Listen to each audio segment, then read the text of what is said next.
Hello all, and welcome back to another screencast where we're going to take a look at more GUI information, and we're going to take a look at setting your look and feel, and how you might actually set some of the look and feels of the standard versions, as well as download and maybe use a separate one from some third-party provider.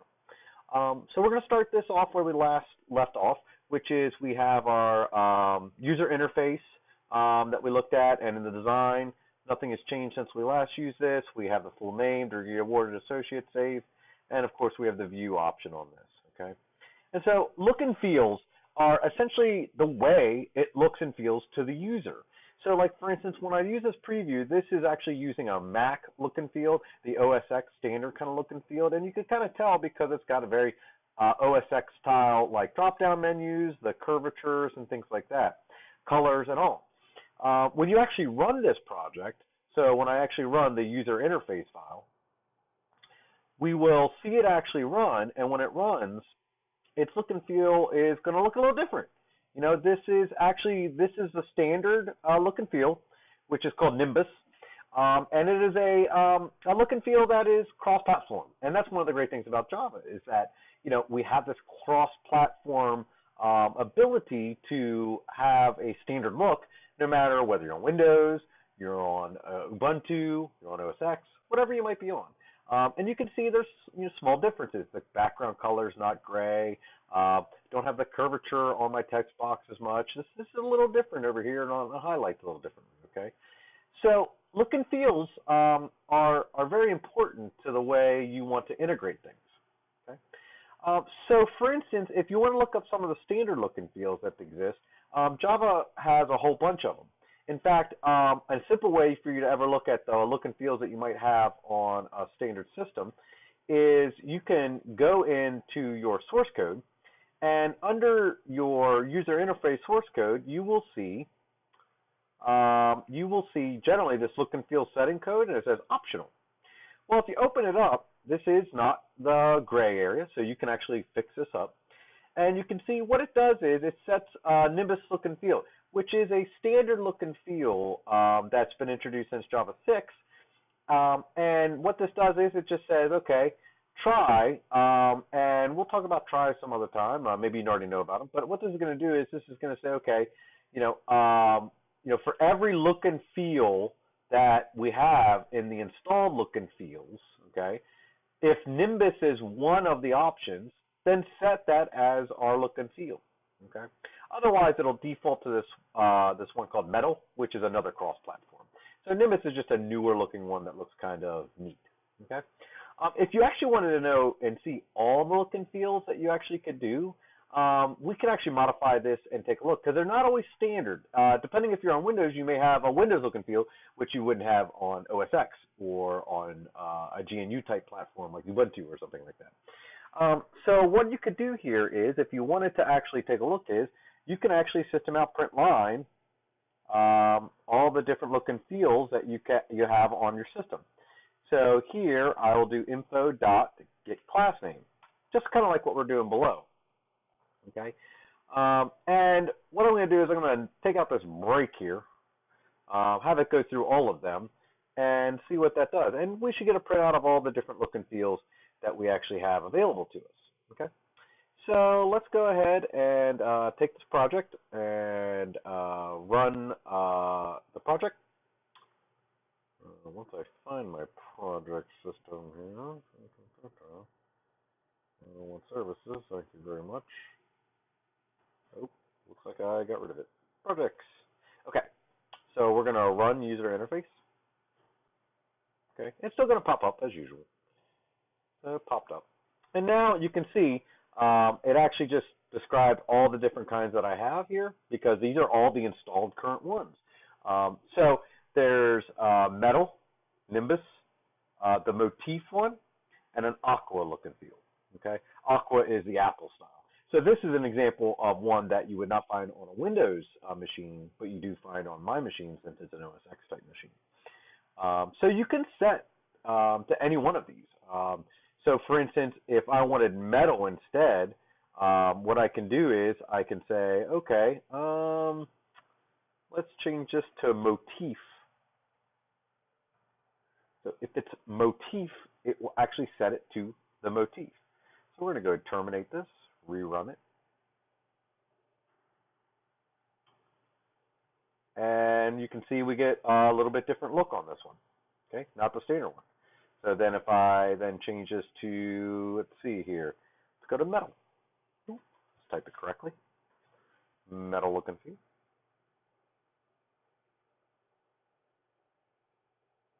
Okay. So you can see we get a little bit different kind of cross-platform look on this. You know, a little bit different look. Okay. So it's a way for you to look at some of your basic ones and see what you have available. Okay. So you can set any of these look and feels anytime you would like. Okay. Now the problem is some of these look and feels aren't really exciting. Some people don't really enjoy the standard ones that they offer. Well, of course, there are lots of third-party options out there. There are some that you pay for, some that you don't. Pay for ones are good. You can probably find ones that you really enjoy, and there are free ones out there as well. So you have to kind of weigh the options of what you're looking to do. So let's take a look at what if I wanted to download a look and feel that is not available by default, and I'd like to use it. So let's go look up one, and one I already know that I'd like to test this out. It's called the Tiny Look and Feel, so I'm going to look it up, Tiny Look and Feel. Okay. I know that it's available on SourceForge. I kind of researched this already. I know this is the actual website for the Tiny Look and Feel. So this is just a different kind of look and feel that they have here. They have some screenshots for us. So this is kind of, the look and feel looks a little bit different than what we're used to. So let's just try to download this and use this. So they have, obviously we can download the source code if we want to look at the source code, but we just want to use it. I'm not looking at the modifiers or anything like that. So I'm going to go ahead and download it. Okay. And I've already actually have it downloaded. So what I'm going to do here is here's my Tiny Look and Feel. And we want the Tiny Look and Feel jar file, okay? So I'm just going to go ahead and throw that into a on my pCloud drive, whereas I keep all my NetBeans projects. So GUI design. Okay. And we'll have to roll it right here. Okay. So now, how do I actually use this? Okay. Well, in NetBeans, it's really easy actually to add a library to your project. So right-click on your project, go down to Properties, and you have a lot of options out here. If you've never looked at them, you should. There's a lot of interesting options in here. But we're going to mainly look at libraries. Okay. So this one already actually has the swing layout ones already involved. So we want to add that Tiny Look and Feel library. So we want to add a jar or folder. Let's go down to find where we got it at, which is in my pCloud folder under my NetBeans projects, under my GUI demo that we're doing here for you. I think I put it in the wrong directory. I think I put it in GUI, the other GUI file. It does not matter. So we'll do it here in GUI design. And right there it is. Doesn't matter where it's actually located, just as long as it knows where to find it. Okay. So it's added in here, and I'll hit OK. So now it saves it, and now that's essentially now able to be imported. Okay.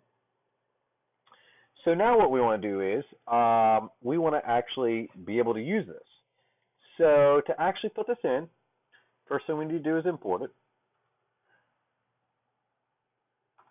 So we're going to import all this Tiny Look and Feel stuff. We'll just import everything.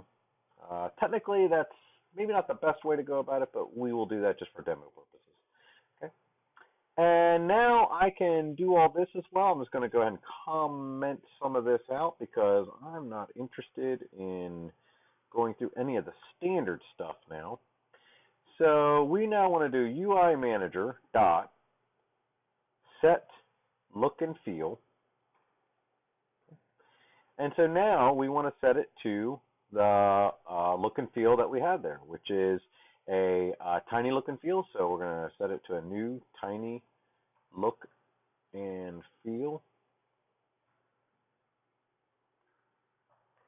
and it's going to have a couple errors here because we have some catches we need to worry about. It's suggesting I do a multi-catch. It's also saying that these things may never be thrown. So since they're not thrown, we can just get rid of them. So we will just get rid of these catches because they are not necessary. And so the only one we need is an unsupported look and feel exception. Okay. So we did a UI manager .set look and feel to a new tiny look and feel. Of course, that had to be imported. It was imported when we did the tiny look and feel. All right. So let's save. Let's run our user interface demo.